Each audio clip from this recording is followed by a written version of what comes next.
Let me kick off by introducing myself and tonight's speaker, and also introducing London Learning Cooperative. But before I do that, let me just start by saying there's been some speculation on social media surrounding this event, which I'd like to comment on and sort of put to an end. What I want to make absolutely clear, what London Learning Cooperative wants to make absolutely clear, and what I know Zenab wants to make absolutely clear from the outset, is that this event and it's in no way endorse or incite anyone to commit any crime. We are not here to incite or encourage any of you listening to this to commit criminal damage. That is simply not our purpose. If anyone has misunderstood or misconstrued our purpose, I would like to think that that disclaimer, as well as the content that follows, makes absolutely clear that we're not here to encourage anyone to commit any crimes. Okay.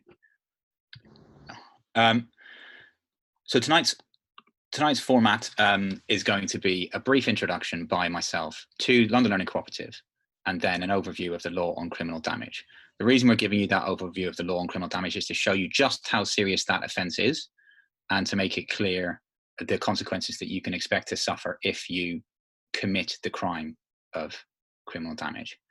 So before we get to my section on criminal, or after my section on criminal damage, we'll then hear from Dr. Zenab Ahmed, who's going to take us on this virtual walking tour of various statues throughout Britain. A brief word about London Learning Cooperative. We deliver affordable private tuition, and we pay tutors from around the world a fair wage. Our whole project is inspired by Paulo Freire, and we also are trying to create an entity that is counter-hegemonic, that challenges the key institutions of capitalism. In particularly, we're interested in challenging the wage relation. We're interested in challenging the way that capitalism makes us work incredibly hard in ways that are incredibly often demeaning and damaging to our mental health and our physical health. We're inspired by the 4-day week campaign, which is gathering traction around the world. And we don't ask any of the people who work for us to ask more than 4 days a week. We also pay everyone around the world the same wage.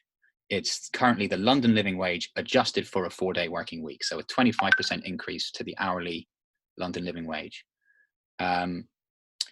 We put students from around the world, but obviously there's an emphasis on London because that's where the company's based. But we're trying to expand far beyond London. We put students together with inspiring teachers in places like Gaza and Bethlehem in occupied Palestine, London, the occupied 6 counties of Ireland, Pakistan, Venezuela, and an expanding list of exciting places around the globe. So we're truly committed to creating a global international network that delivers high quality and engaging language courses inspired by radical pedagogical methods, including those pioneered by Paulo Freire, who is the central inspiration of our project. And we also endeavor to teach languages in their political, historical, and social context. And we're in the stages of moving beyond teaching languages to teaching other things. And those of you who, like me, have an interest in law will be interested to know that we're currently pioneering a legal practitioner's masterclass. We want to explore the way in which legal practice and a commitment to radical socialism can be married, if at all, and to explore whether the notion that you can be a radical lawyer is in fact a contradiction in terms. So we're going to hear from Zenab Ahmed in a bit. I'm just going to take us through the law on criminal damage, and then Zenab will take over. I should mention that I'm a qualified barrister.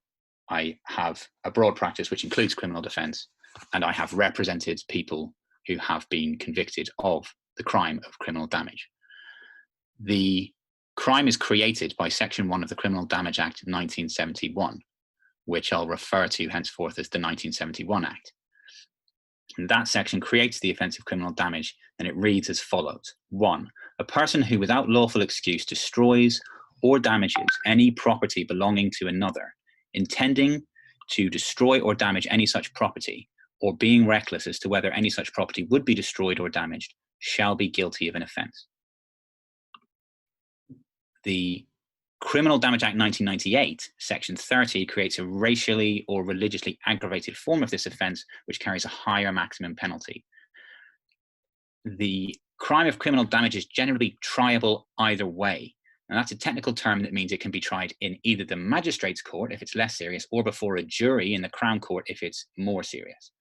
Where the value of the property alleged to have been destroyed, or the value of the alleged damage, is not more than £5,000, unless the damage was by fire and is thus arson, criminal damage, unless charged in the racially aggravated form, is treated as if it were triable only summarily.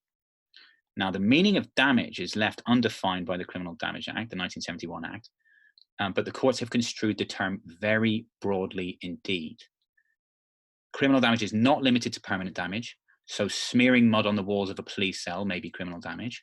And in Rowe and Kingerley from 1986, it was also said that, and I quote, "What constitutes criminal damage is a matter of fact and degree, and it is for the justices applying their common sense to decide whether that occurred, whether what occurred was damage or not." End quote. In Flack, a 2005 Court of Appeal case, a blanket was soaked but not soiled with water from a toilet in a police cell, and 3 cell floors were flooded. A conclusion that the blanket and floor were not damaged, even though the damage was remediable, would have been incomprehensible. Older persuasive authorities under the pre-1971 enactments further illustrate the breadth of the notion of damage. See, for example, Robert and Knott from 1898, in which milk was damaged by adulteration with water, and Tacey from 1821, in which a machine was damaged by removal of an essential part. In Hardman and Chief Constable of Avon in Somerset from 1986, that's considered a more modern illustration of the scope of the meaning of damage for the present purposes.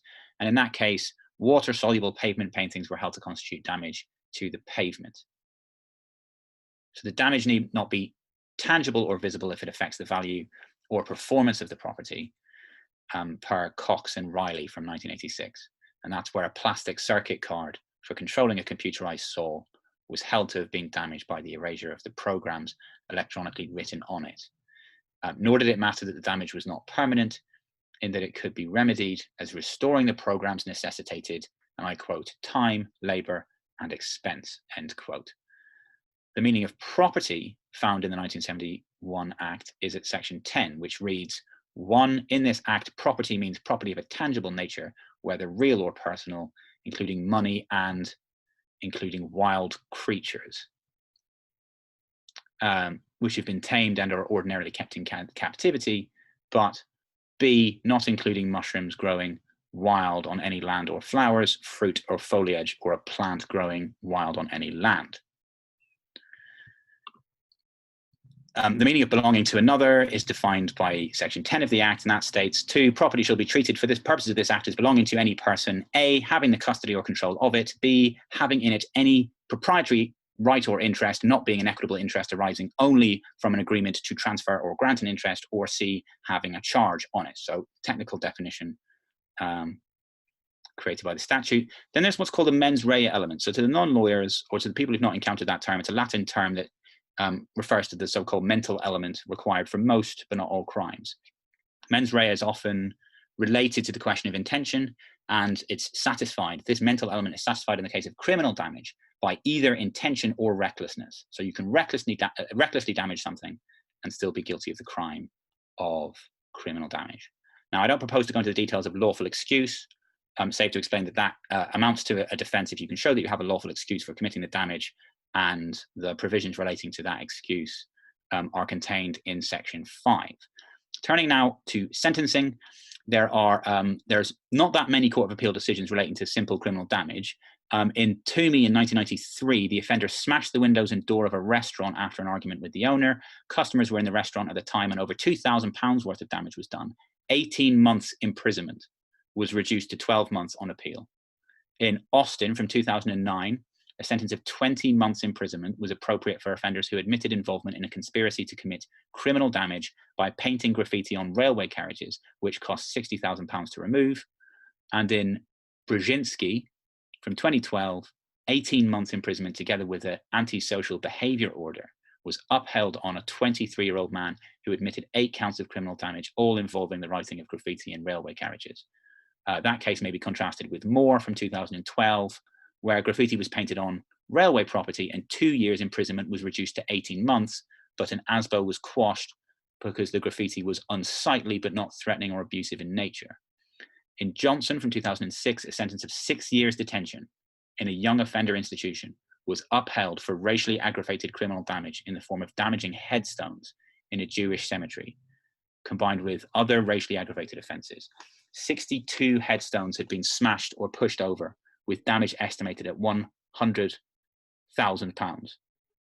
The judge indicated that the sentence for the basic offence would have been 3 years, with a further 3 years to reflect the racial element. The Court of Appeal noted that the case contained a number of high-level aggravating features and had clearly been calculated to cause maximum distress to the families of those whose graves had been targeted. So that's my summary of the law relating to criminal damage. The lawyers on the call will not be surprised to know that that was culled largely from Blackstone's Criminal Practice, which is one of the two key practitioners' texts that criminal defence lawyers use to navigate the criminal law. So I'm going to pass over to Zenab now. Well, hello, everyone. As Frank said, my name is Zenab, and I just want to briefly introduce myself before we go ahead. I'm a writer, editor, activist, and doctoral student at SOAS at the University of London, and I'm currently doing a project on religions and philosophies in Northwest Pakistan over the past century. I've been published pretty widely in magazines such as Viewpoint, Jacobin, Mufta, and Versa Books. I've also been published in The Guardian, and I look forward to going on this virtual walking tour with you. Okay, so this was just a slide for Frank, and he's already gone over his portion. Okay, so what I want to say now is just a brief outline of what we're going to be doing today. So this presentation will look at colonial statues in London, Liverpool, and Glasgow. And these are statues that are dedicated to major figures who represent the institutions of slavery and imperialism in Britain. Frank is, of course, a barrister, and he has elaborated on the legal risks that demonstrators face when defacing statues, as has recently been taking place across the country. For the purpose of time, the event will focus on a limited set of statues, and there's the expectation there that attendees know of many more statues and that you could ask about them during the question and answer session. This photo here is the statue of Confederate General Robert E. Lee. That's in Richmond, Virginia, and that was on June 13th of this year. As you can see here, the statue has been remade by projection. You have the LGBT flag that's across the plinth there. And you also have on top of, it's too bad this is at night, so you can't really see Robert E. Lee's figure on top of the horse there, but it's Robert E. Lee that has the letters BLM on it, and of course that means Black Lives Matter. This is simultaneously a Black Lives Matter event as well as a Pride Month event. Statues in public life, in terms of materials and skills that have gone into them, which ignores critical details about context as well as the way of propaganda. Whether in ancient Egypt or fascist Italy, the United States South, as we saw with, just now, or Ireland and Britain, statues are used to communicate who deserves great respect in a society and which narratives and values are expected of its populace. So that is to say that if you have a statue dedicated to you, then you're sort of the ideal citizen. And it's implied that people should imitate your example. All of this is to say that challenging statues is therefore necessarily a question of challenging how certain narratives shape a society. And that's exactly what we're seeing in Britain right now, just as we're seeing it in the American South. And let me just say that when I say we, I'm really just referring to the people on this call. Of course, anyone else in the world would have their own culturally specific ways of examining this issue, and potentially even statues of their own that I would welcome hearing about in the question and answer session. So the statues in this presentation have been chosen because they send the message that slavery and imperialism are sources of pride and celebration. They elevate the figures they represent into beings of exaggerated importance and send the message that they should be imitated rather than critically discussed. Obviously, that's on purpose, and it's part of a reading of history that's one and the same, yeah? You're not really supposed to question British history, you're just supposed to learn it, if you learn it at all. And this is why statues need to be constantly discussed and at times reevaluated in order to re-examine the visions of society that they represent. Now, ways of engaging with statues in public life. Um, Lately, Britain has been electrified by physical attacks on statues, whether the tagging of Winston Churchill's statue in London's Parliament Square or the toppling of Edward Colston's statue down there in Bristol.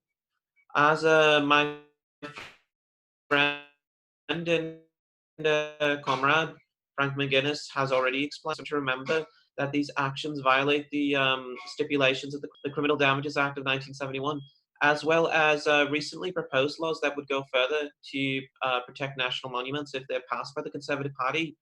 Regardless, it is important to remember that toppling statues is a form of collective political expression. Fascists, like the ones who repeatedly compared this event to Islamic State destroying Neolithic age statues in Palmyra, which itself must be understood in the legacy of imperialism, and the fact that Roman Catholics were the ones who innovated fanatical statue destruction in the 5th and 6th centuries of the Common Era. So you know there.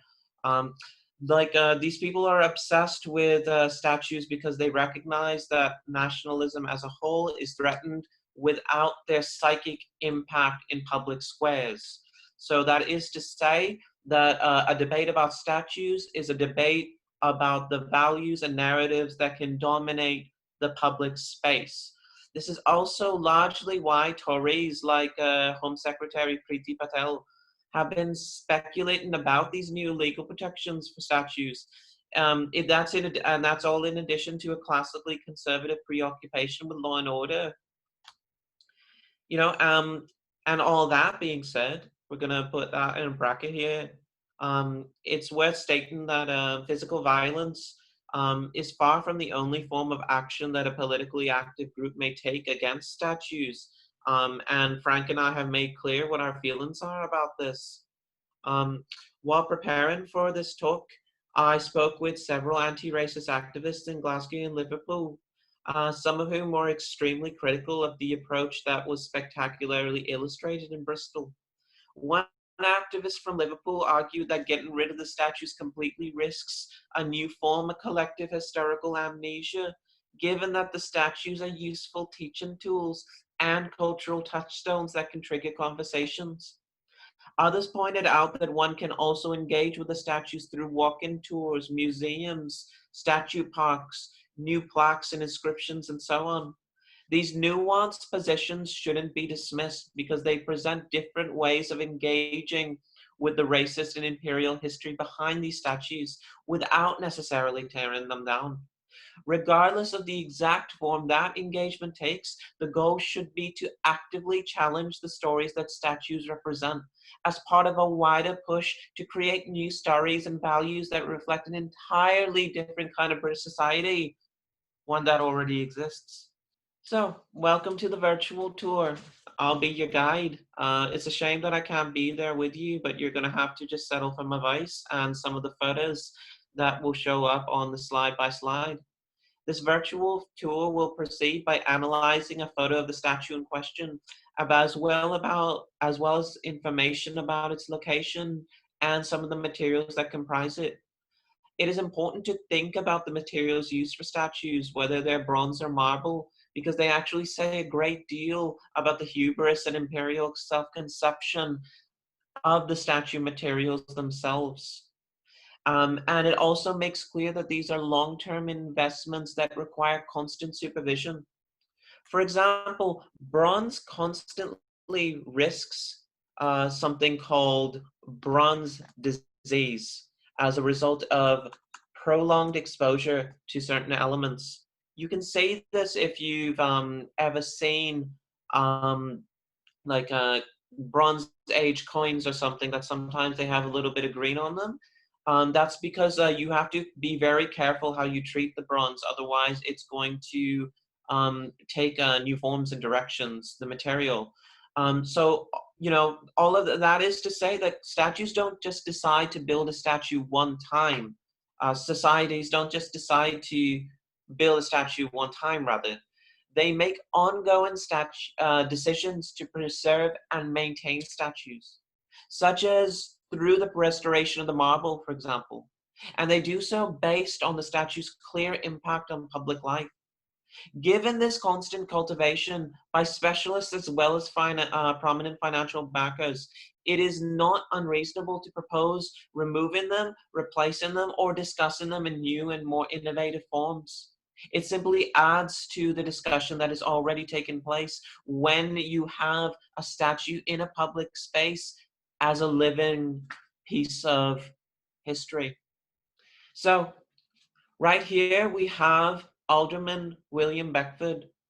This statue is located in Guildhall. The nearest tube is Moorgate, if you've ever been to Moorgate. If you're in London, you've probably been to Moorgate.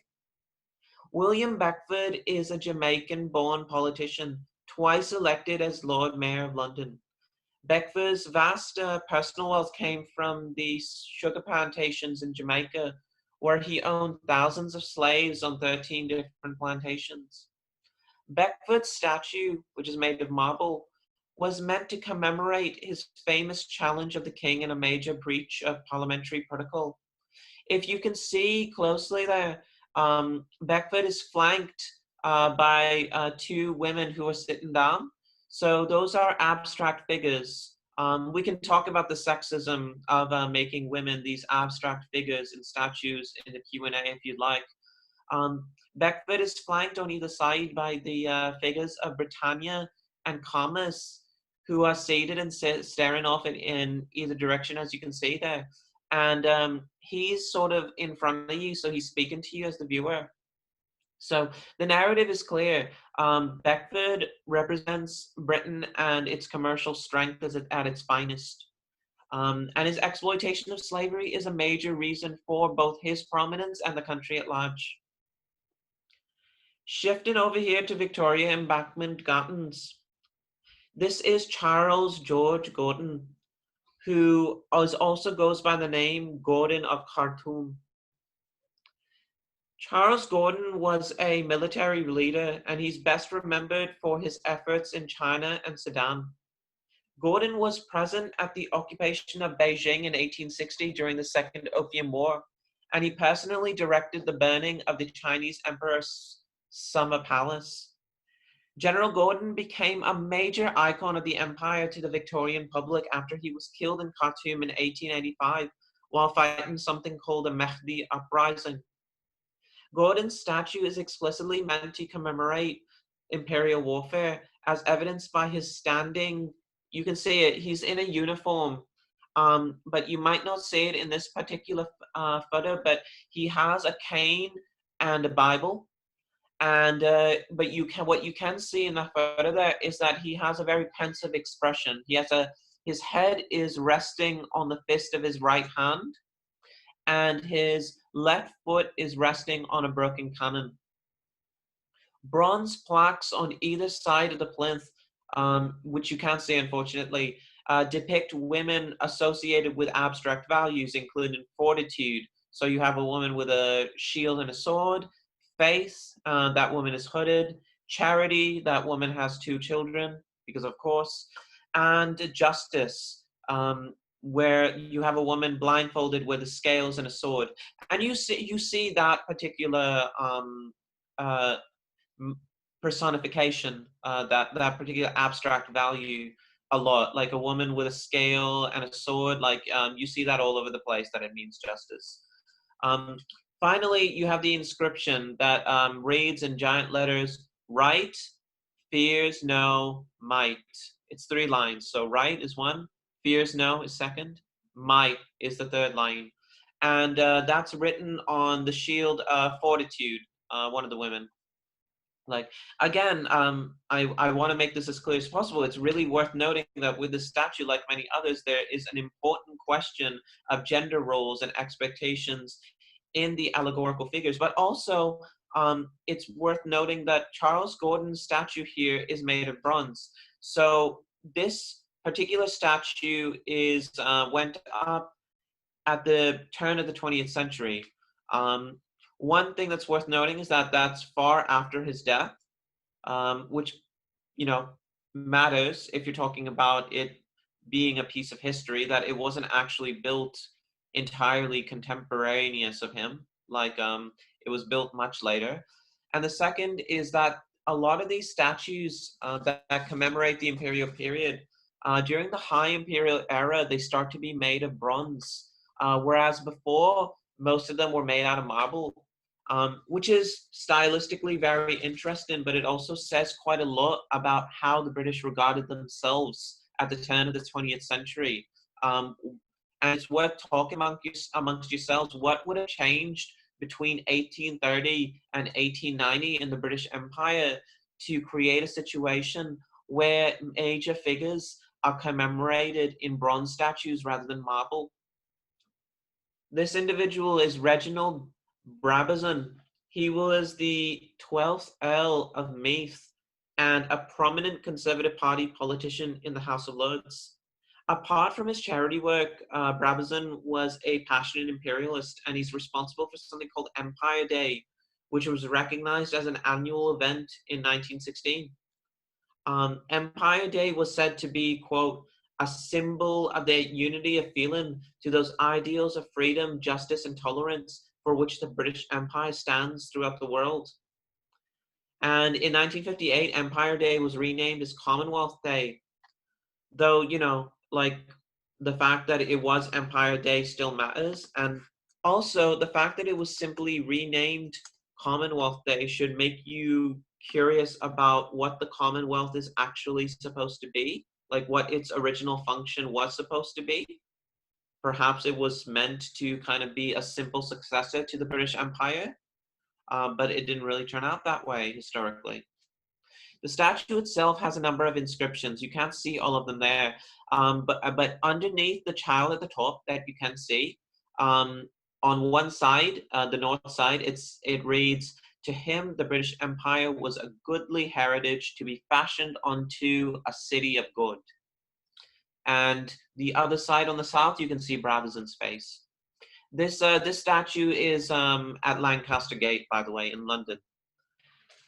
This man is Robert Clive. He is resting currently at the Clive Steps on King Charles Street, near Westminster. Robert Clive is central to the initial expansion of the British Empire in India. He was an East India Company official who exploited military opportunities to expel the French from India in the Carnatic Wars, as well as seizing Calcutta during the Battle of Plassey, which laid the foundation for the East India Company's conquest of Bengal and much of the Indian subcontinent. Clive was criticized for his money-making activities at the time, which led to a huge personal fortune. Later historians have slammed him for numerous atrocities, including the forced cultivation of crops that massively worsened famines, and in many cases helped cause them in the first place. The statue itself is relatively unspectacular and uninteresting, with Clive on a plinth there holding a sword at his feet. Importantly, it wasn't actually built in Clive's lifetime, but also it wasn't actually built until several centuries after he was dead. The statue was built in the early 20th century after English businessman Sir William Forwood, who also raised money to build a number of important buildings in Liverpool, including the Liverpool Cathedral, wrote a letter to the Times lamenting the absence of monuments to Clive in London and India. The letter quickly gained wider support, including from the former Viceroy of India, Lord Curzon. Therefore, Clive's statue was built explicitly for the purpose of glorifying imperialism centuries after his death. Some of you may not know, but the Carnatic Wars and the Battle of Plassey, these happened in the mid to late 18th century. So, 120 years later is when the statue was built. Clearly, it's meant to commemorate history. Clearly, it's a part of history, but you got to ask yourself, what about the early 20th century suddenly required this glorified re-examination of someone like Robert Clive? This man is James Cook. James Cook is, of course, a famous sailor and explorer whose quote-unquote discoveries, I say with air quotes, because they were already known to millions of people, helped lay the foundation for British expansion in the Pacific Ocean, particularly Australia and New Zealand. While conservative historians often separate the achievements of explorers from the imperial projects they ended up bolstering, except in cases where they strongly participated, like with Christopher Columbus, who we'll get to in a minute, it is worth taking the step of at least seeing the connection between the statue itself and those imperial projects. So not necessarily James Cook himself, but certainly his statue. Captain Cook foresaw neither the intense violence he would help unleash against Indigenous Australians, Polynesians, and Pacific Islanders, nor the way in which Arthur Phillip would build on his discoveries to lead the former penal colony of Sydney. Yet his statue was built with that history in mind, and it needs to be at least taken into account. Of course, it's also worth saying that Cook was known for his aggressive behavior at the time. He actually died as a result of trying to kidnap a local monarch of the Hawaiian Islands. And then the indigenous Hawaiians murdered him with spears, I believe. Or maybe it wasn't spears. Maybe that particular painting that I'm thinking of is a bit racist itself. Could be. Regardless, Cook's statue is very ornate, as you can see. Which is unsurprising because this one is one of those statues that was carved from bronze. And what year was it? You can probably guess, 1914. It was sculpted by Thomas Brock, who also sculpted the Queen Victoria Memorial. You can see a little bit here that the statue's detailing is actually extremely precise. Although Cook is shown standing on a rope, which would have strongly been prohibited on sailing ships. Perhaps this is yet another indication that this is merely a representation. So if you can have a statue that has its own historical inaccuracies, then you should think about the statue the same way that you would think about Downton Abbey, except that I don't see groups of fascists gathered around an episode of Downton Abbey on someone's MacBook trying to protect it like they would with a statue. And just to say, if you want to see the statue in person, this particular statue is located at the Mall on Admiralty Arch, which is near Trafalgar Square in London. The nearest tube is Charing Cross, but there's also a different James Cook statue that's available to you in Liverpool, and that's available at Sefton Park Palm House, which has a number of interesting statues, including recently controversial ones. And the nearest tube is St. Michael's. This man is Christopher Columbus, well-known Genoese explorer who became an Italian explorer at some point in the narrative imagination. Columbus was a slave trader and a mining profiteer. He laid claim on the Caribbean islands on behalf of the Spanish royal family. Columbus is often remembered as a mariner, but he also relentlessly exploited gold and silver deposits on the Caribbean islands, and that makes him highly complicit in violence and genocide as it affected the region. The London statue of Columbus was actually a gift from Spain in 1992, meant to commemorate the 500th anniversary of the famous voyage to the New World. This particular statue is located in Belgrave Square at Hyde Park Corner, but again, if you are in Liverpool and you want to see the statue, the nearest location for you is in, you guessed it, Sefton Park Palm House, and the nearest tube is St. Michael's. Sefton Park Palm House is actually having an active discussion at the moment about its Christopher Columbus statue. This is Sir Walter Raleigh. Sir Walter Raleigh is an Elizabethan man of letters, and he was knighted by Queen Elizabeth I in 1585, and he was a critical part of the English colonization of North America. Queen Elizabeth I gave Raleigh a royal patent to explore Virginia, which laid the foundations for future English settlements, as well as rich profits from a tobacco trade that his plantations helped popularize in Europe. Raleigh is arguably complicit with slavery and settler colonial exploitation through the Virginian tobacco industry, which not only used slaves, but also often tapped into Glaswegian merchant and banking capital in order to do it. We can talk about that a little bit in the Q&A, that complicity takes many forms. Glaswegians weren't just involved in slavery because they owned plantations. They also extended the credit and finance mechanisms to make slavery possible in many cases. Later, he would be imprisoned in the Tower of London, and he launched an ill-fated expedition to find El Dorado.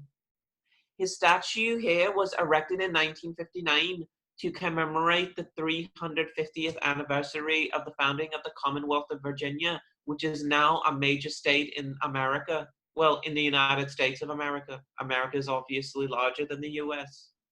Like other statues, this actually places this work far outside the historical period that it's commemorating. And you can see here, Walter Raleigh is designed to be a glorious figure here. So once again, I have to say, if this statue is outside of the historical period that it's commemorating, as in it went up hundreds of years later, and if it's simply a portrayal of the figure rather than a figure as like they actually existed, because we can't know if Walter Raleigh actually ever took this pose, then that raises the question of why these statues can never be commemorated. The location of the statue in London is in Naval College Gardens, and that's near the Cutty Sark DLR on the docks. This is David Livingstone. I'm not sure why they designed the statue like this, to be honest with you. He looks kind of menacing, doesn't he? He's just leering at you and leaning out, like as though he's plotting to do something. And he did do a lot of things that involved plotting. David Livingstone is a Scottish explorer of the African continent, and he grew up in a poor tenement house in a cotton mill community on the River Clyde. Livingstone was raised as a militant Presbyterian, and he later joined an even stricter congregation as an adult. I guess he found the Presbyterians too lax for himself. Livingstone was accepted by the London Missionary Society in 1838. And after the Opium Wars ended his hopes of going to China, he arrived in South Africa in 1841. Livingstone was actually a fierce anti-slavery advocate, but he detested Africans as a whole. And through journeys throughout South and Central Africa, he laid the foundation for what he called an essential trinity of commerce, civilization, and Christianity. This balancing act is very important for the 19th century British imperial period, by the way. Many ardent imperialists and many advocates for empire also were officially opposed to slavery. And there were times when their opposition to slavery ended up extending their imperial interests. This is complexity that matters. Livingstone would eventually be credited for the mapping of Victoria Falls and the Congo River, although obviously millions of people were already there. If you look closely, you can see that the statue is made of bronze. Again, that places it in the later period.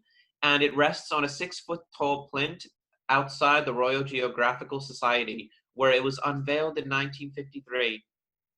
Livingstone is portrayed wearing simple attire, including a collared shirt and tie with a cane in his right hand and a book, though not necessarily the Bible, in his left, with a jacket scrunched up under his left arm. He's meant to be very rugged and like an everyman who's going to convert you to Christianity and open your region of southern Africa to commerce and whatever else he thinks that you need. So the location of the statue, as I said, is in the Royal Geographical Society. That's in South Kensington. And it was also built in a different form in Cathedral Square, which is in Glasgow. And the nearest tube for that is the High Street. This is Francis Drake. Francis Drake is an Elizabethan-era state-sponsored pirate. They call those privateers. And voyager, who was the first Englishman to circumnavigate the globe. Drake rose quickly in the Hawkins family fleet, which conducted piracy off the coast of France. Although, they called it privateering, so it's fine, it's respectable. By the 1560s, he was regularly involved in trade with Africa, during which he made several voyages to Sierra Leone and Guinea to profit from several thousand slaves. Drake was able to use these profits to gain command of his own ship, which he used in travels throughout the West Indies. For those of you who have ever heard of Francis Drake as an adventurer and an explorer, you should know this. He was using a ship that he bought with slave money. Queen Elizabeth I looked on Drake favorably, which has ensured his current place in popular culture and also makes him one of the most famous members of the royal court. While in the Pacific Ocean, he claimed the western coast of North America for the British Empire in what is now California. And that laid the foundations for centuries of imperial competition against major European powers like Spain and France. Francis Drake's statue at Goldsmith University is actually next to statues of Horatio Nelson and Robert Blake, and they're along the side of the building. Both men were also involved in the slave trade. Francis Drake has other statues across the country, including a massive one at Tavistock in Devon. This is the man of the hour right now, Robert Peel. Robert Peel is the son of a wealthy textile manufacturer and politician. He's also a major founding figure of the modern Conservative Party. In the 1820s, he pushed for a massive overhaul of policing, leading to the creation of the modern police force in Britain. Peel was directly involved in creating the Metropolitan Police Service in 1829, and by 1857, all British cities were required to have their own professional police forces. Peel established the Metropolitan Police based on 9 Peelian principles. Sounds incredibly unappealing, doesn't it? Which guided ethical conduct as far away as Canada, Australia, and New Zealand.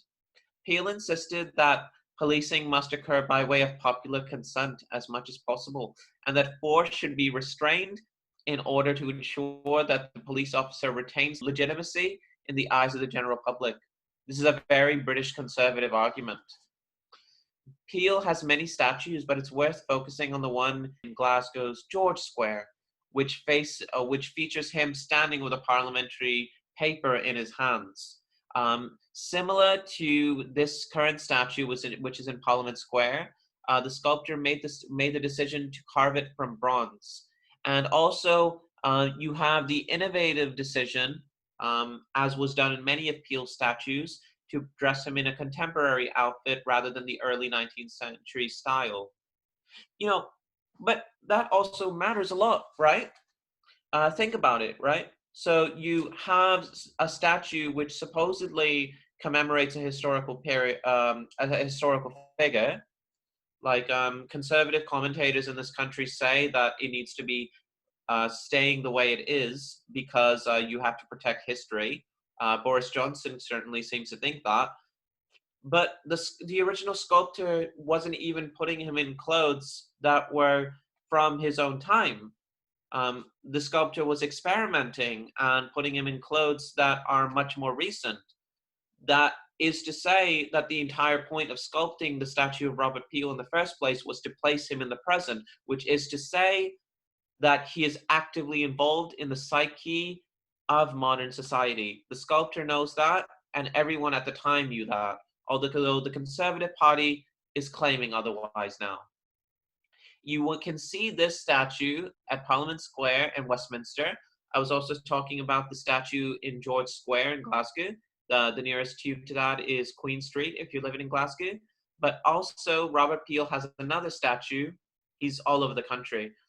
In Liverpool, that you can get you can get there from Liverpool Central, and it's located at St. George's Hall on Lime Street. This is Admiral Arthur Phillip. Arthur Phillip is a Royal Navy officer and the first governor of New South Wales, which was originally established as a British penal colony in 1788 at Port Jackson, with a settlement that later became known as Sydney.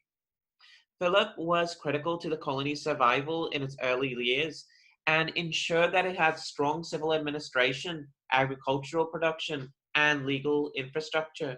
Importantly, while the Australian colonies would eventually decimate the indigenous population, Phillip himself was strongly in favor of humane treatment and genuinely pushed for cooperation with the natives. This is complex. The complexity matters.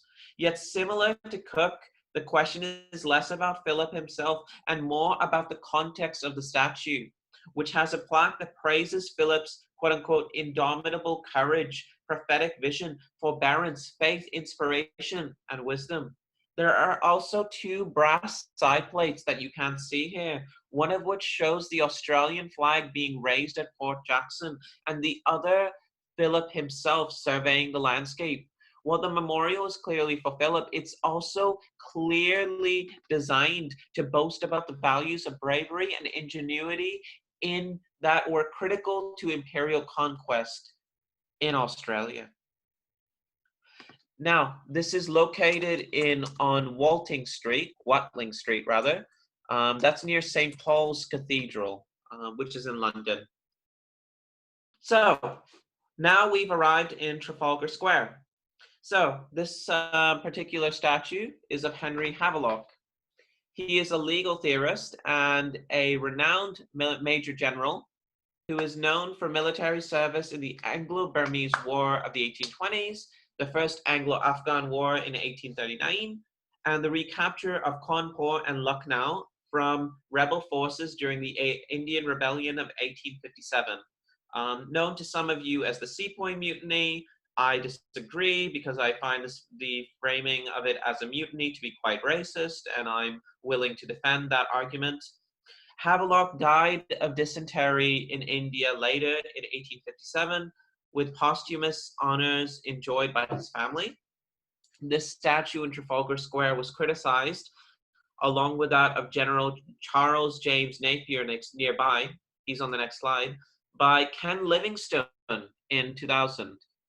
Unrelated to the Livingstone from earlier, I believe.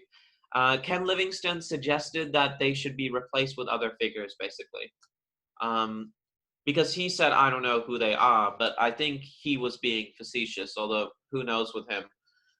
This particular statue is bronze, which places it in a bit of a later period, but not as late as the other bronze statues that we've discussed. It was actually erected in 1861 as a public project. Tellingly, the inscription reads, "Soldiers, your labors, your privations, your sufferings, and your valor will not be forgotten by a grateful country." Of course, it's unclear that in this inscription, Havelock is talking about violently suppressing a legitimate uprising. Okay, so this is Charles James Napier. He's also occupying one of the plinths in Trafalgar Square. Charles James Napier is a veteran of the Napoleonic Wars, the War of 1812, and military conquests in Sindh. Sindh is today in Pakistan and contains the metropolis of Karachi. In 1843, Sindhi armies had signed a lopsided treaty with the British that led to Napier provoking a war in order to conquer the region outright. Napier was later knighted and made governor of Sindh for his efforts, where he established a police force, riding on that Robert Peel energy.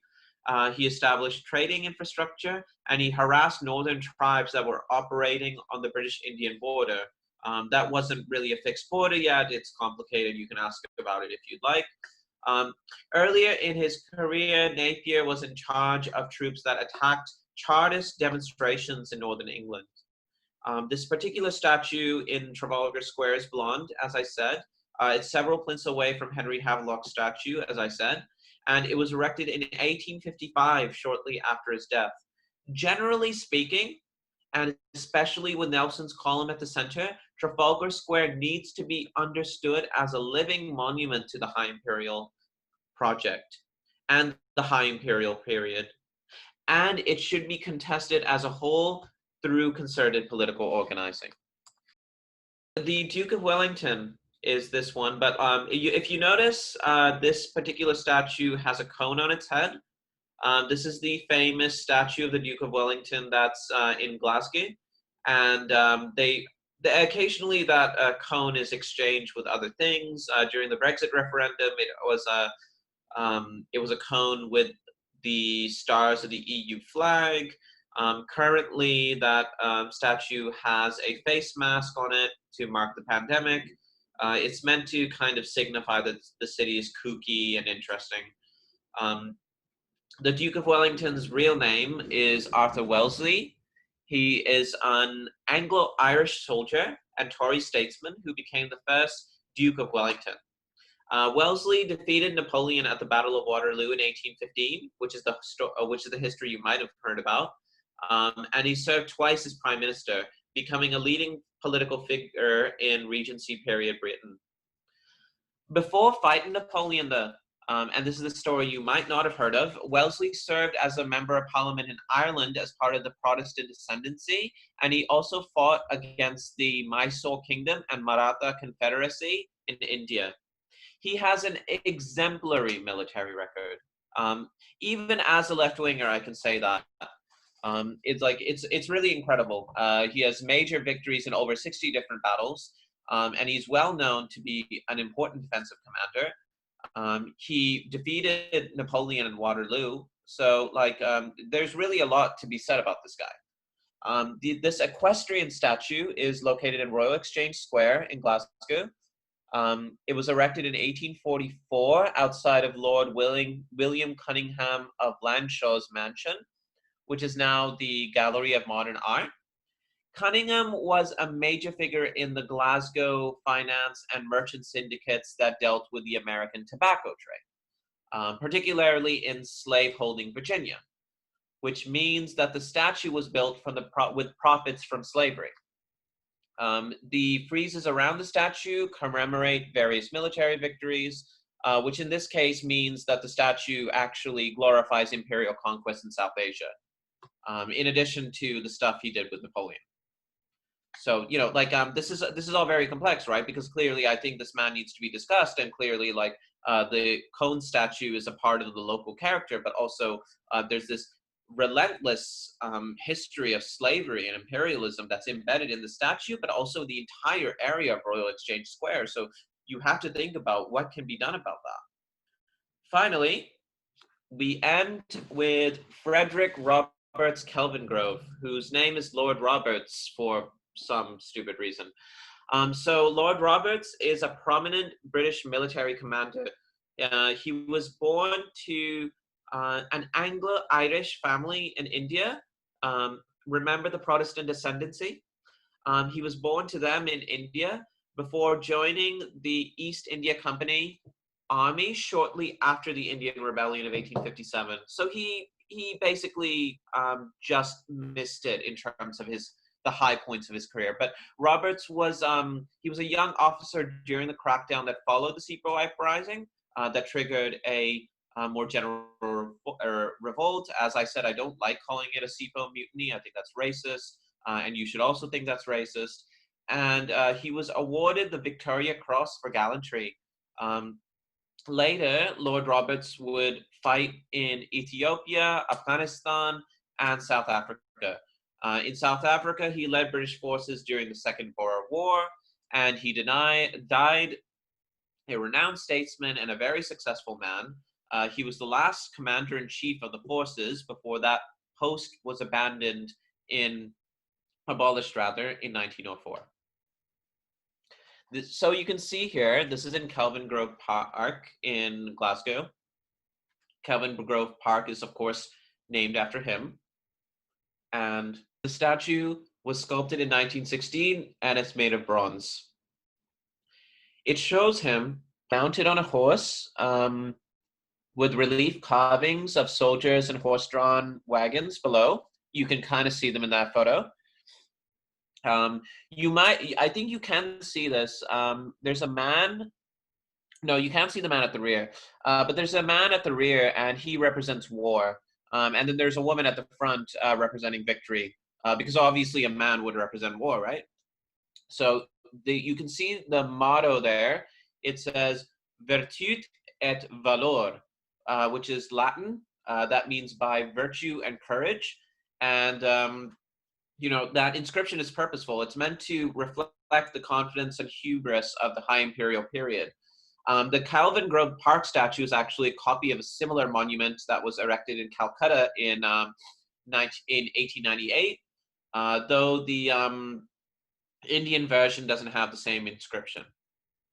So, to conclude, I just want to say that, actually, I have remarks here, but actually, I think we should just jump to questions because this ran a little bit over time.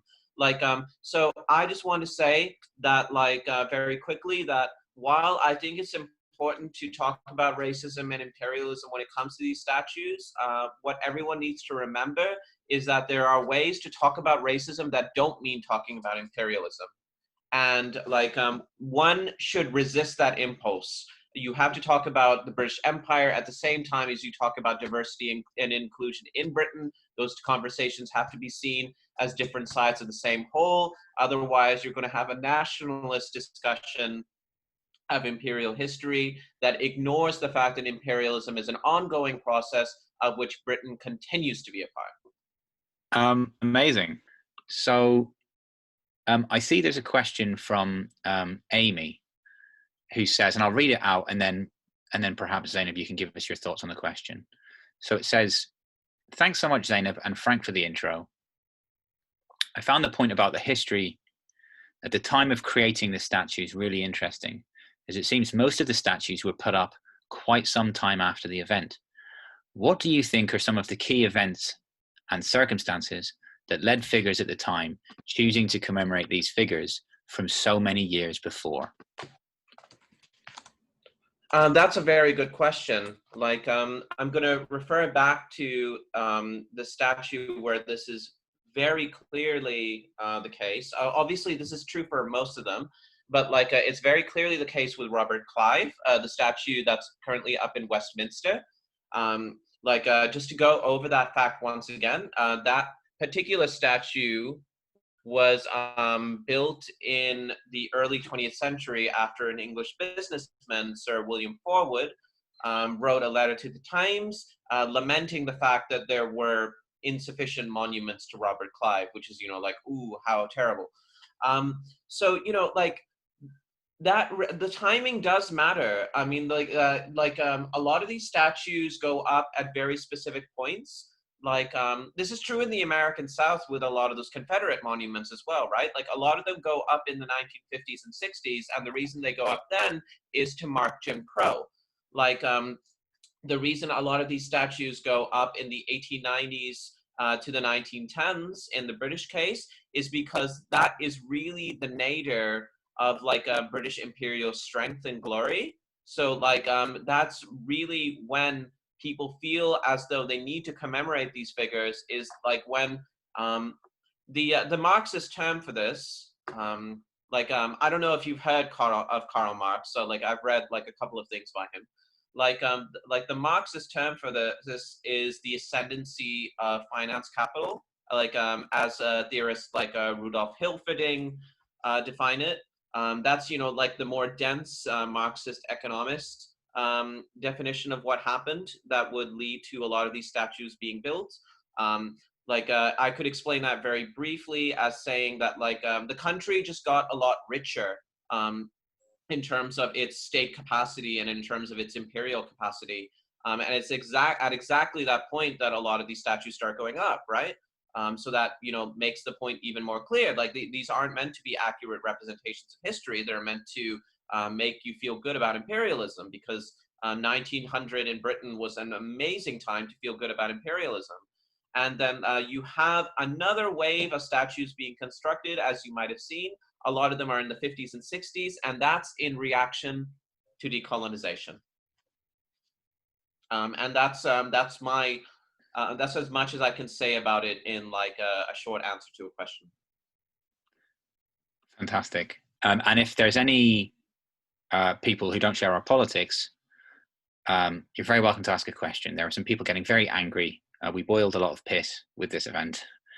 And if you want to come here and talk to us about why we're wrong, if you come from a right-wing or a liberal political perspective, we're more than happy to hear your question as well.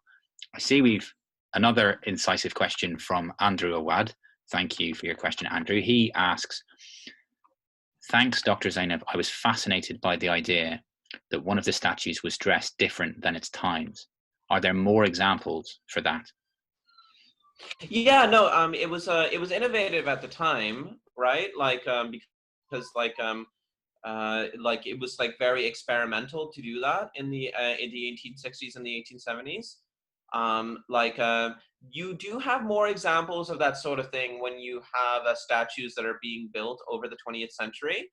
Like, obviously, statue sculpting isn't as important as it once was. Like, with the advent of like other like forms of artistry and like communication, like television obviously is one of them.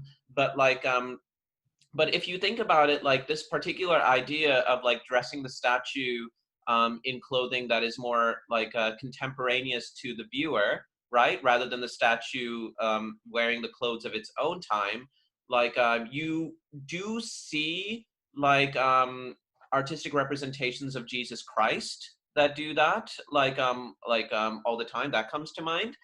And also that does strongly impact like historical reenactments and also like retellings of plays like Shakespeare. At the time, and like in like the 1860s and the 1870s, which is, I believe, when that statue went up, it was more innovative, but it speeds up and then it bleeds into different artistic forms in the early 20th century when statue crafting goes into decline. Although I will say, hopefully not permanently, because I think a statue of Frank should be going up in Deptford Bridge. Yes, I mean, no, because that's outrageous. Like, the last thing the world needs is a monument to my narcissism. Thanks, Zenab, for a brilliant answer as usual. And thanks, Andrew, for a brilliant question. When we were advertising this event, there was some really annoying glitchiness with Facebook. We tried to sync Eventbrite with Facebook, and we were promised that that would be very easy, like a click of a button kind of thing. And then after doing that, it meant we couldn't share the event with our friends on Facebook, which is really annoying. And kudos to all the people behind the scenes who made this event happen.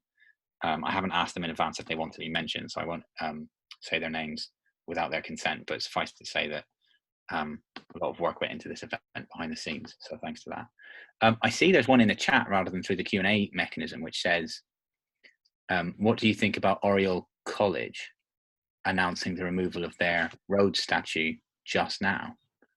So that's from Edwin Kumasaru. Oh yeah, no, that happened earlier today. Like, I hadn't actually heard of this. Of course, that like, I think this is excellent news. Like, Cecil Rhodes is a classic example of someone who has like a complex history. Like, you know, I mean, obviously the racism isn't complex. Obviously the exploitation of like near slave labor to get at like vital minerals isn't complex. What is complex about Cecil Rhodes is that the Rhodes Scholarship does actually make room for like non-white and often students from formerly colonized countries to attend Oxford University, which is of course one of the finest academic institutions in the world if you're into ranks, right? So like, what I want to say about that is that like what one needs to understand is that Rhodes endowment that he gave all over to like create the Rhodes Scholarship like needs to be understood as another form of imperialism. Like the reason that like British universities recruit so heavily from formerly colonized countries is to boost the diplomatic power of British capitalism, and Britain as a whole, right? It's to boost the diplomatic credentials of the country. It's to extend its cultural reach. It's to make sure that British institutions have the prestige of being top of the game for many of these countries. That's all kind of locked into the imperial legacy. So that is the first thing that I'll say about this.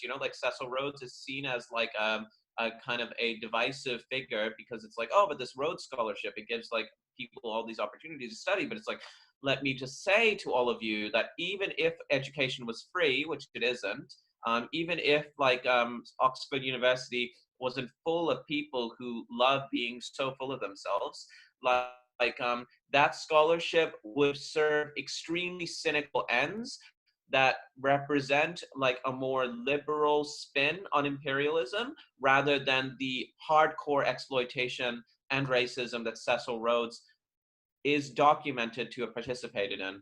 I think that taking down the statue is exactly what needs to happen.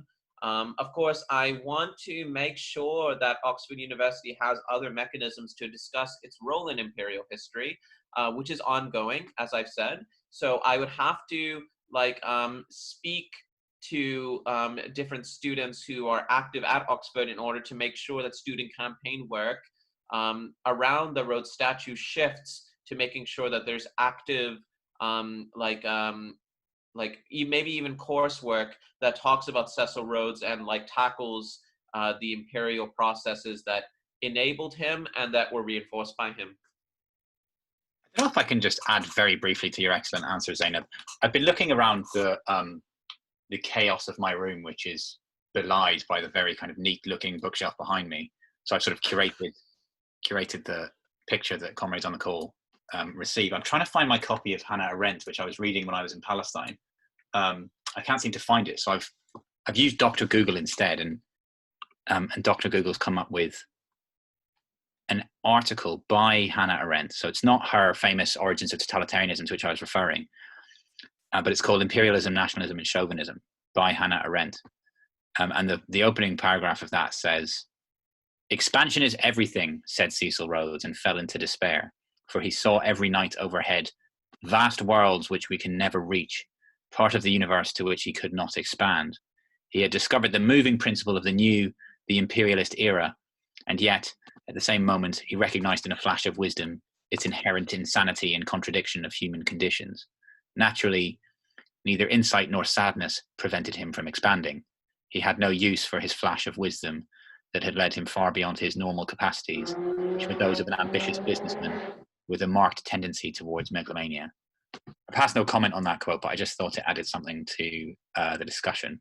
I see we have some more questions. What I will say before we go to the further to the Q&A that I want everyone to consider is that a lot of what Hannah Arendt is doing there, and a lot of that quote is also owes very heavily to the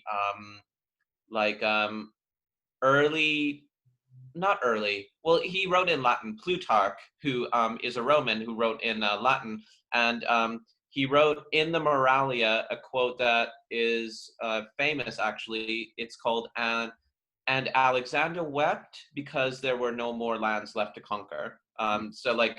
No, that's not what it says. It's here. When Alexander saw the breadth of his domain, he wept, for there were no more worlds to conquer, right?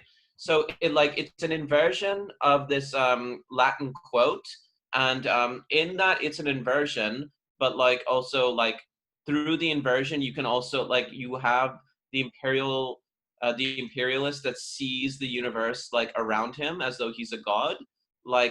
It builds off it and it extends it, and that's really important because the British imperialists were all reading the Greek and Latin thinkers and the Greek and Latin rhetoricians, right? So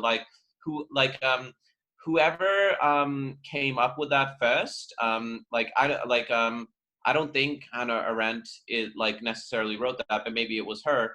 Hannah Arendt is also part of this education complex. They're internalizing imperialism in a different way as well.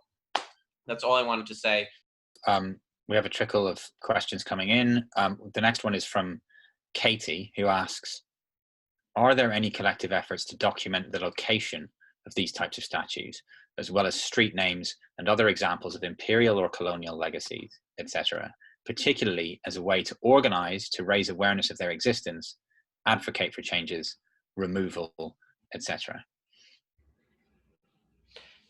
Another good question. Yes, there are. I would be careful at this point in terms of referring you to specific ones, just because I haven't checked out what a lot of the maps that I've seen actually say.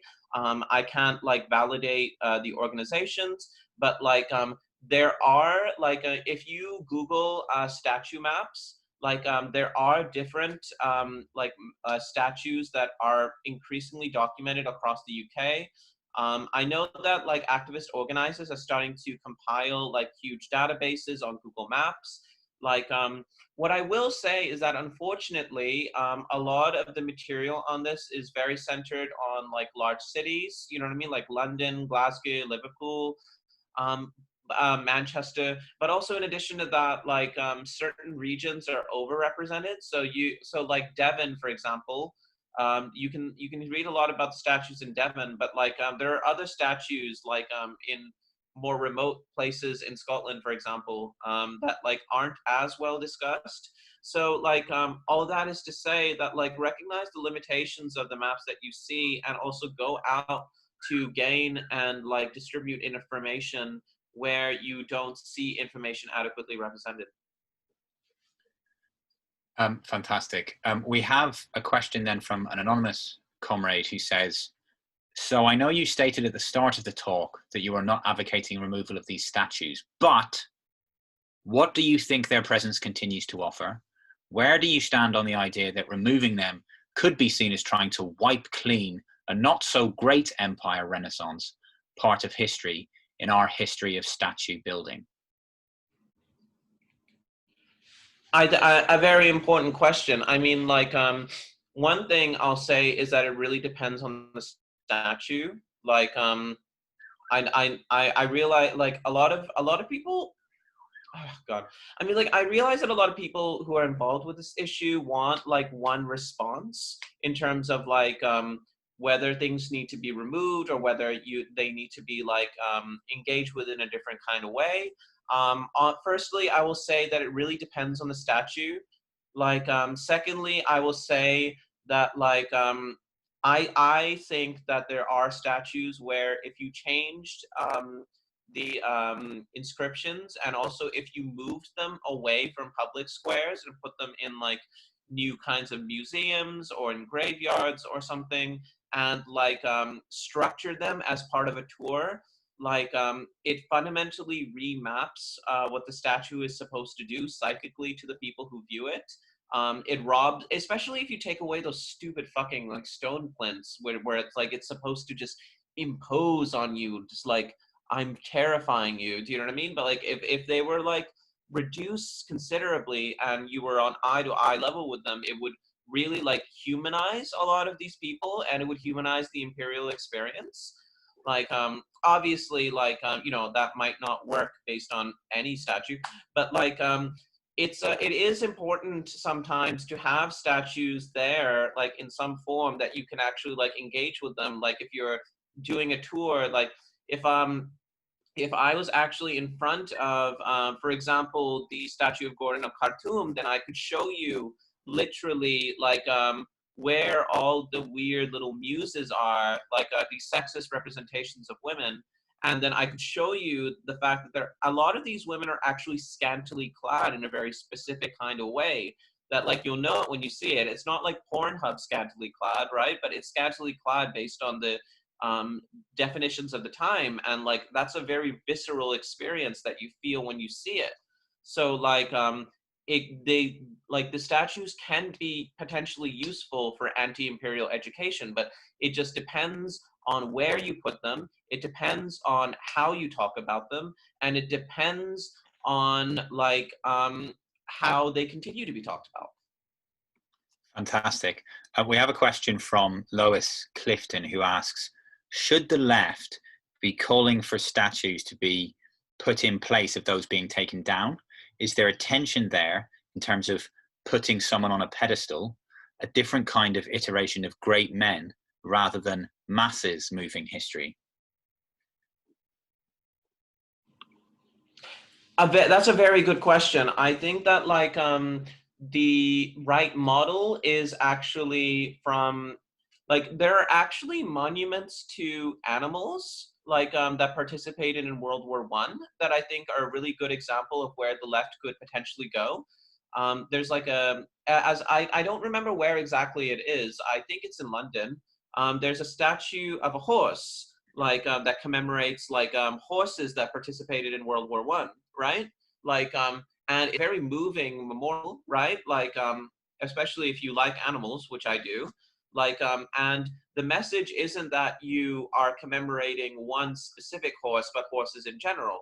Like if you're familiar with the American case, and some of you are because of imperialism, like you can also refer to the Tomb of the Unknown Soldier, which is in Washington, D.C.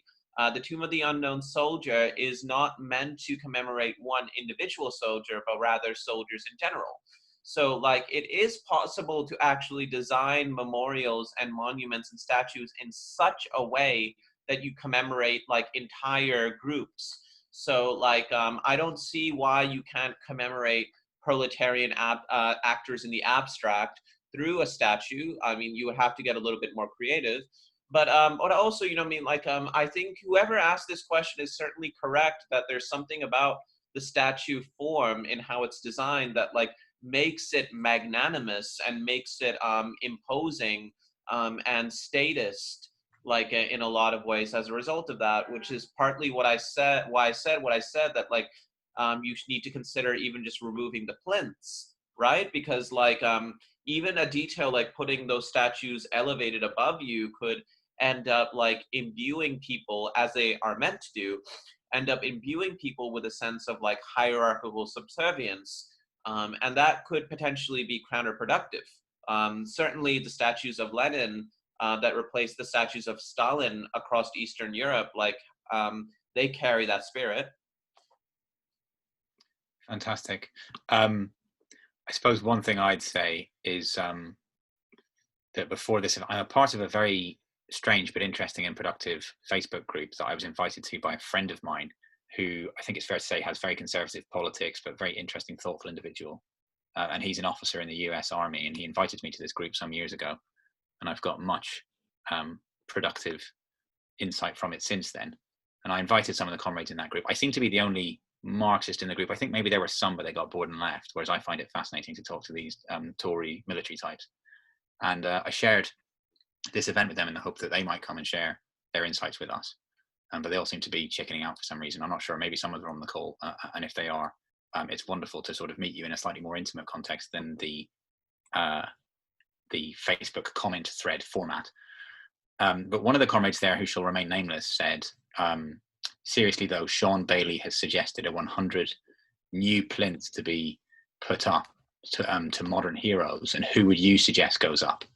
To which my kind of, I would say, unhesitating immediate answer, I mean, you sort of can't help who first comes to your head in those moments, right? So it's quite an interesting insight into, like, it's this almost psychoanalytic free association. So I said Bobby Sands MP ?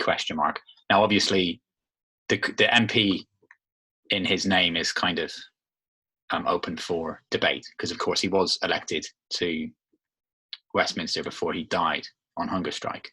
But I question whether he would have taken his seat, because of course we have something like 35% of the parliamentary constituencies in the occupied 6 counties tend to be won by Sinn Féin MPs who refuse to swear an oath of allegiance to what they view as an illegitimate queen who's occupying their country.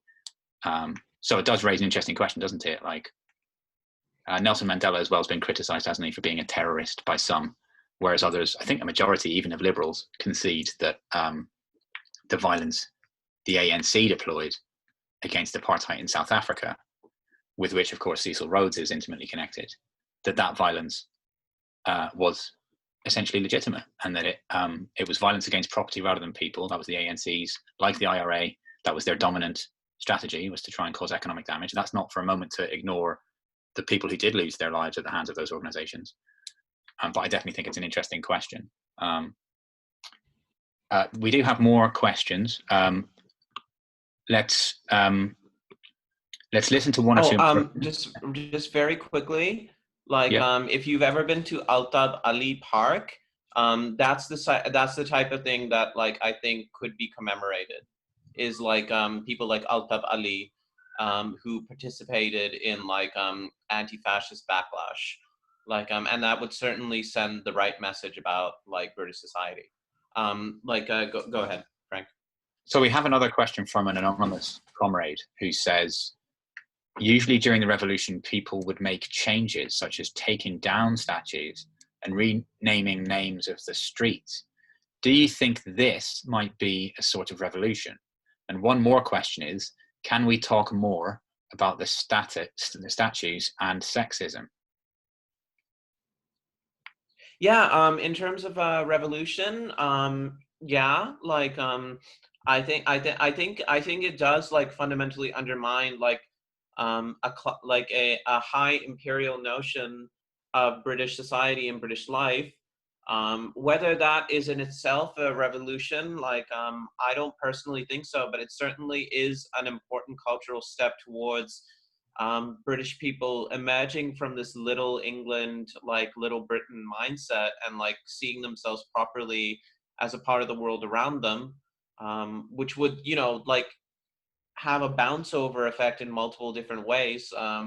It certainly makes revolution more possible, like in Britain. Like paradoxically, it's like probably one of the most globalized countries in the world.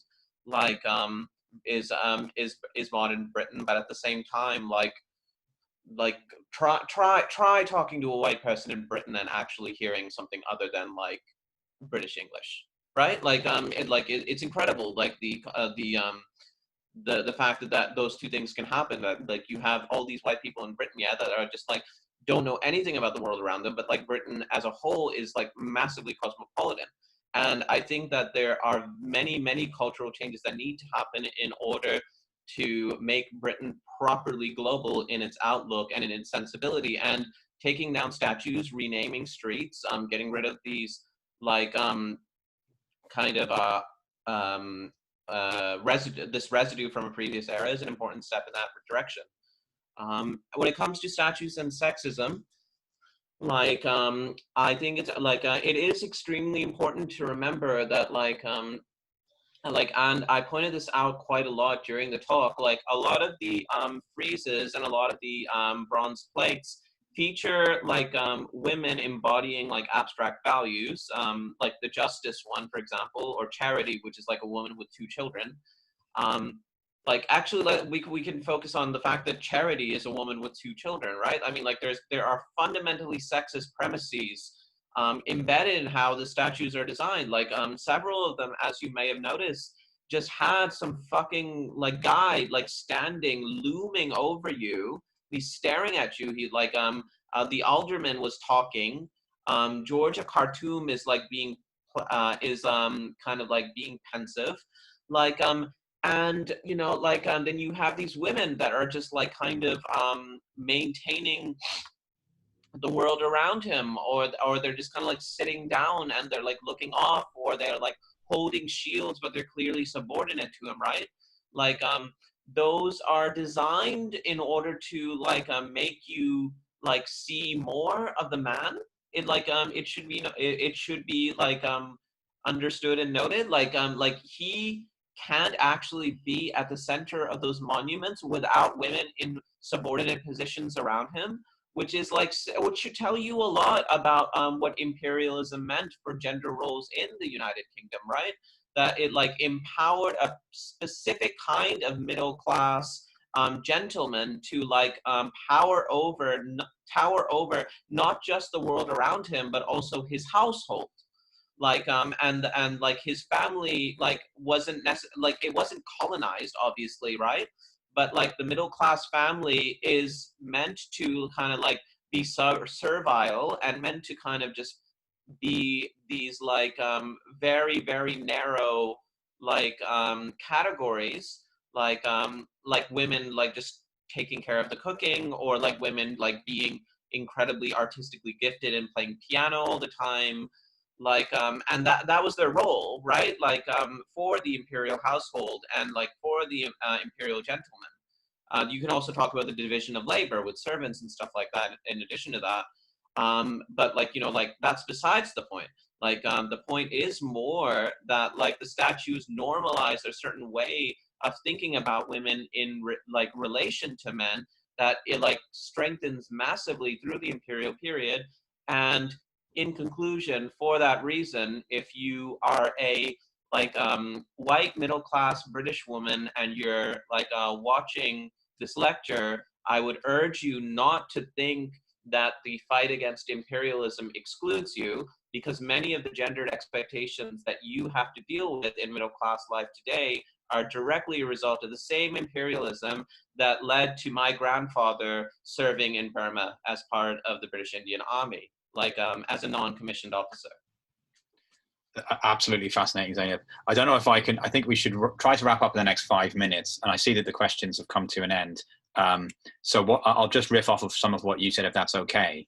And then maybe if it's not a massive abuse position as the facilitator, I might ask you my own question, which I'd love to hear you, to which I'd love to hear your response. On your point about white British English people and their lack of a second language, something that's close to my own heart and something of which I have a subjective experience is the meaning, the contemporary meaning of Irishness.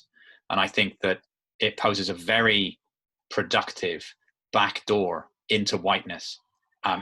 It's a mechanism to profoundly destabilize the oppressive character of modern whiteness and white supremacy. The fact that Irish people were for so long racialized as essentially not white is very interesting, and it operates at the level of language. And this is where the shameless plug for London Learning Cooperative comes in. So we've recently, our latest recruit is a phenomenal teacher of the Irish language who's graduated from Queen's University Belfast with a first-class degree in Irish, and is now doing a master's degree at a university in Galway. So we've yet to publicize the exciting fact of our Irish language course, our group and one-to-one Irish language courses, but they are up on our website already. We've just not done the publicity. So anyone on this call who's interested in connecting with the Irish language, do check out those that part of the website and consider sharing it with people who might be interested in connecting with the Irish language, which is of course a very old and beautiful language, which is far, far older than English, but of which many English people are sadly ignorant. And of course, there are many, many Irish people and many English people with Irish heritage who I hope will be interested in learning that language. And then coming back to not to be the cliche Irishman obsessed with Bobby Sands, but the fact is we are obsessed with him because he's a fucking hero. And when we're talking about renaming street names, again, I can't help it, but my mind immediately goes to Iran, where, of course, in 1981, when Bobby Sands died on hunger strike, or as we say, was murdered by Margaret Thatcher, the comrades in Iran, of course, renamed British Consulate Street to Bobby Sands Street, which is the name that it still bears today. And my mother, who lives in France, I went to visit her, and in the course of a visit some years ago, on a walk around the kind of country roads surrounding her flat, I came across Rue Bobby Sands, which is just fantastic when you think about it. I mean, clearly some municipal authority in some, no disrespect to my mother's abode, but like in some remote part of France has decided in 1981 that they're going to pass a motion to rename one of their streets to get up the noses of the British Empire, which is absurd and beautiful on so many levels. I mean, the French have their own brutal imperial legacy, which we can kind of get into. And again, shamelessly plugging London Learning Cooperative, we are planning to move into teaching French, but it comes with a certain baggage as a language. And so what we're thinking of doing, and we'd be open to suggestions on this, we're thinking about reaching out to comrades in Burkina Faso, which you may know has a very radical history, and in particular was the birthplace of Thomas Sankara, who's one of the one of the more famous Marxist figures of 20th century history. So that's what I have to say about renaming street names. And then, as I said, I hope it's not too much of an abuse for me to ask you my own question, Zenab. And I should say that I'm incredibly grateful to you for coming to me and suggesting this event. I mean, it's been an absolute pleasure co-producing this with you, co-delivering this with you. I suppose my well, maybe it's not actually appropriate for me to ask a question. I don't want to have the final word. I think you've delivered a really beautiful and insightful presentation, and so I think perhaps I'll end my contribution to this discussion by saying that this is ask your question. No, I don't. I actually don't want to. Like, I had formulated a question, but I have reasons for not asking it, and I'll ask it to you privately. Sure. I'll end my contribution, and I'll give you the last word. I'll just say, look, to everyone on this call, we're really grateful to you for participating in this discussion with you. We hope you've enjoyed it. I certainly have learned so much from my friend and comrade Zenab. Like, London Learning Cooperative is here to try and to forge anti-imperialist praxis. We're trying to forge connections between this imperial metropole that has the accumulated wealth of hundreds of years of pillage. We're trying to find ways of connecting with people from imperial peripheries, as well as understanding class and racial and gendered antagonisms within this imperial metropole. And by participating in this event tonight, you've helped us to do that. You've helped us to think about the statues and the structures that surround us, that we collectively experience, but also reproduce. And I can't speak for anyone else, but I've immensely enjoyed sharing this experience with you all. And so perhaps, without getting too sentimental, just do check out our social media. There is a kind of monument, if I can use that pun, to this event in the form of the paid Facebook ads that we used to try and target people outside of our left-wing bubble. And sure enough, there's a fucking sewer of horrific racism on a lot of those comment sections.